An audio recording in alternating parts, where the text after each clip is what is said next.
Hi, this is Majinoni, and here is a couple more reviews for you.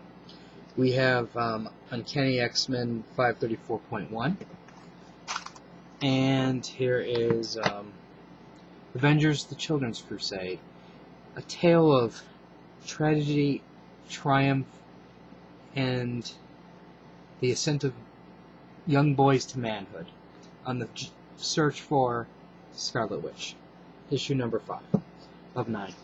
Now, I'll do this one first. I've been pretty much on board with Children's Crusade, and I've been pretty happy with it. And when I was a little disappointed with the one, which is that .1 issue the one shot where you had iron-clad lad boy, Kang Jr., and then he was sent back to the past, and I was a little scared. But when I got this issue was really, really strong. You have chaos and confusion going on, Doom bots everywhere, the Avengers, Young Avengers fighting, Magneto versus Doctor Doom. It's everything that you'd want. And if you remember last issue, you had Wolverine about to skewer the Scarlet Witch. Well, Iron Lad saved him. Basically what he did was he displaced time, and they don't really show it, they just kind of mention it. And so this way that they're saved. Now, there's a lot of little moments which are awesome in this book.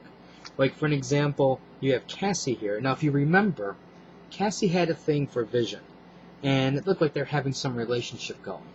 And then the next thing you know, Iron Lad appears, and she's like, who's Vision? I don't understand. And you see Vision going, Cassie? He's, you can tell he's hurt because, the Vision's not the center of Cassie's universe any longer. And I was like, how he's an android, how does he get jealous?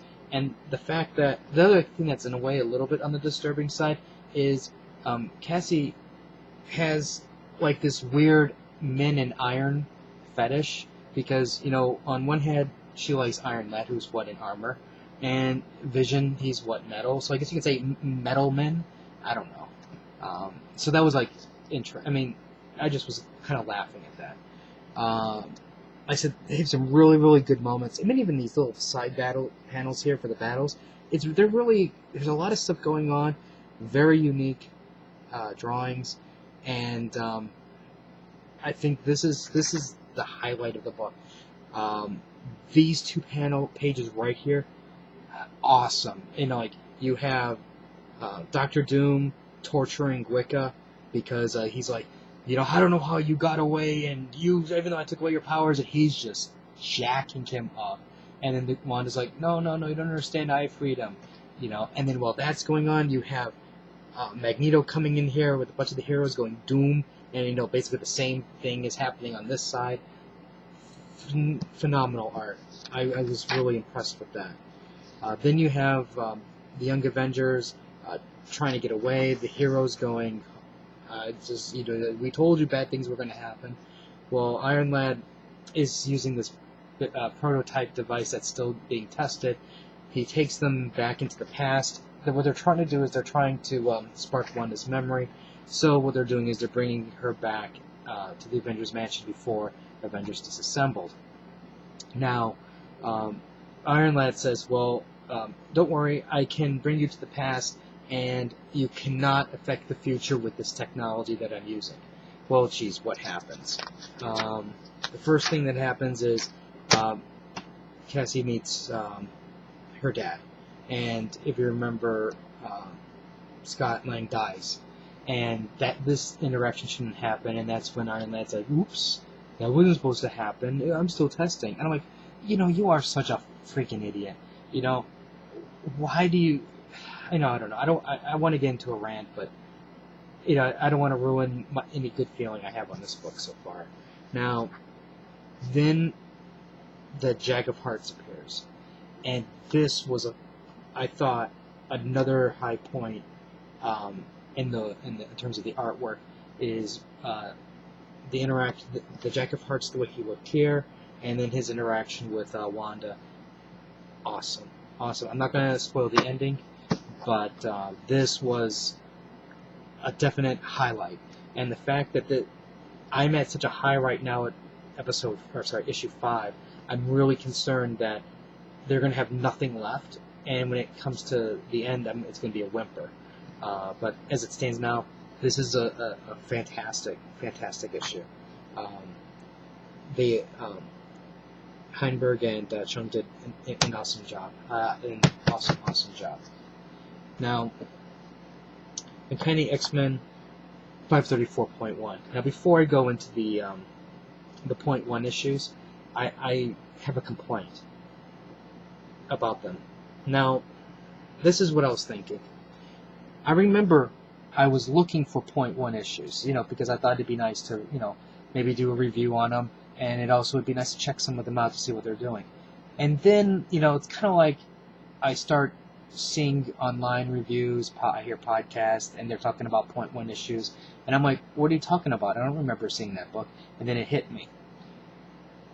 Can you really imagine you're on a shelf, you're looking at a shelf. Can you honestly tell the difference quickly and easily which is the point 1 issue?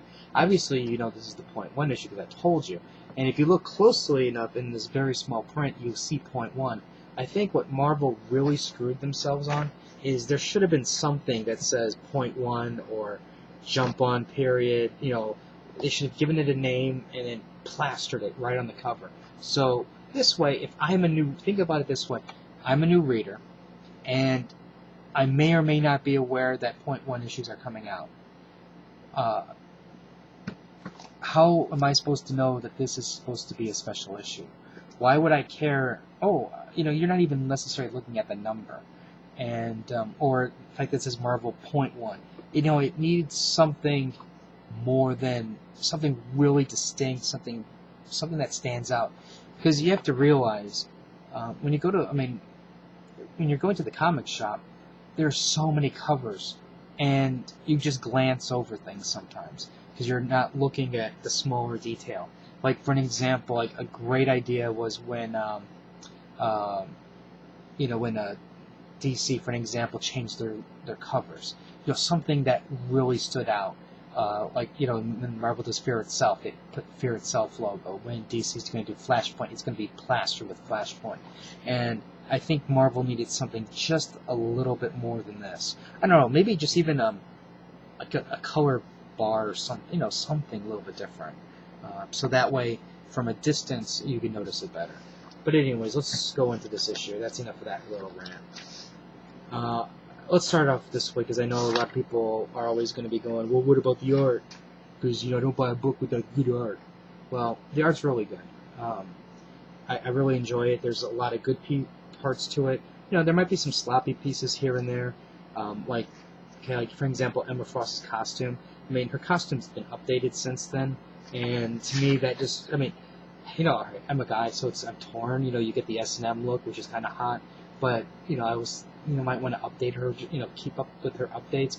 But I understand she keeps changing her costume around, so, I'm not going to dwell on it. Number 2, Kitty Pryde looks kind of funny with the fishbowl on her head. But anyways, basically what's going on here is you have a couple guys who are masquerading as agents or scientists or whatever you want to call them. And what they're doing is they're blackmailing the city. They're saying, look, you give us X amount of cash or we're going to cause an earthquake. And there's like some tremors going on. So, of course, the city's like, they obviously have the power to do something. So we better fix it and pay them so this way they won't do it. Well, surprise, surprise, it's revealed pretty quickly that these guys aren't really agents. Now, that's the backstory part, or the side story that links everything up. The whole thrust of the story is basically Magneto. Obviously, Magneto's a terrorist, he's a killer, he's caused people fear, people obviously are afraid of him because he's said genocide everybody. He's in need of a makeover, and what they do is Scott Summers hires a PR person to come in, and basically what they're doing is they're trying to basically make Magneto a cute and fuzzy bunny. instead of the human-hating, genocidal, warmonger destroyer. And so it's a very difficult task, as you can imagine. I thought this was a really interesting page or panel. It's very, I don't know, I guess you could say very full of royalty, very arrogant. It's a very strong, kingly pose for Magneto. Especially you have your helmet on one side, and you have the piece of that missile thing that was floating through. Remember the kitty inside of it. I wonder if they're going to actually do something with this later. Now, as you can see here, there's the panel here where this is her idea of how to fix Magneto's costume. She's like, well, obviously we can't change the helmet because that's iconic, but the red, that's blood. People are going to bring back murder, death. It's too strong, and they're kind of femming him up a little bit, I guess you can say. So, anyways, while they're doing all that, Magneto obviously is kind of not too receptive to everything. Well, the X-Men team, they're going to investigate the bomb. Or not the bomb, but the AIM scientist thing. And I just love how Submariner is Scott Summers' lapdog, because it's kind of like, well, we know that they've left, they're at an airfield near the water, so it's time to call Namor. And then I love this picture, though, where he's just like Imperious Rex, the fire, he's already destroyed a plane, and they're like, crap. The fight is, there's a very, very short fight, as you can see here. It's not really even that noticeable. But now there's going to be a little bit, I'm going to do a little bit of a spoiler part, because this is the really important part of the book, and you'll see why this is actually a really important issue. Basically what happens is the scientists aren't really scientists, so they basically, they said we have a machine that predicted the earthquake, and we can't stop the big earthquake that's about to happen. And so right at that moment, Emma Frost sent out an alert to everybody saying get away because the earthquake is about to come. Well, Magneto can't hear it because he's got the helmet on, but his PR agent says, hey, I don't know if you hear this, but this is what's going on.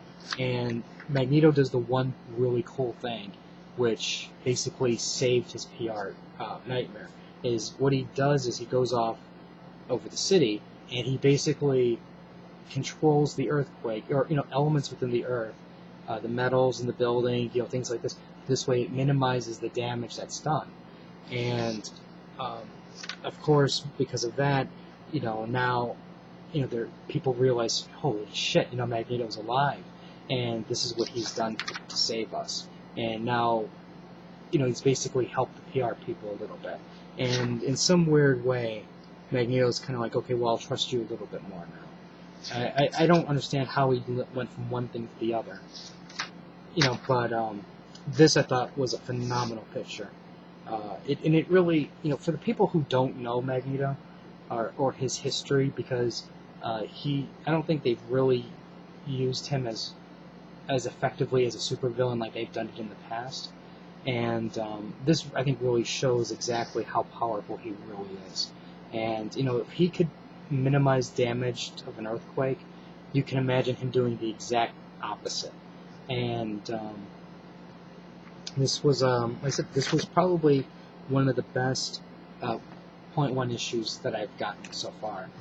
This actually, it's like, I guess you can say it's a side story. It's an important side story that addresses a very sore topic because of what are they going to do with Magneto, and they brought Magneto back into the light of by the light, I mean by the public eye, and they did it in such a way where they're going to try to turn him more into a hero, turn him more into being a part of the X-Men team.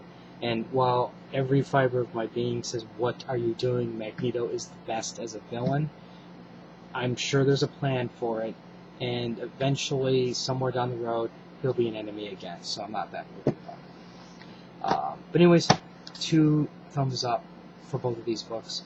If you have any comments or questions, let me know. Rate the video up or down. let me know what you think. I'll try to put up some more reviews. I'm now falling behind again in my reading, but I'll try to get them up as soon as I can.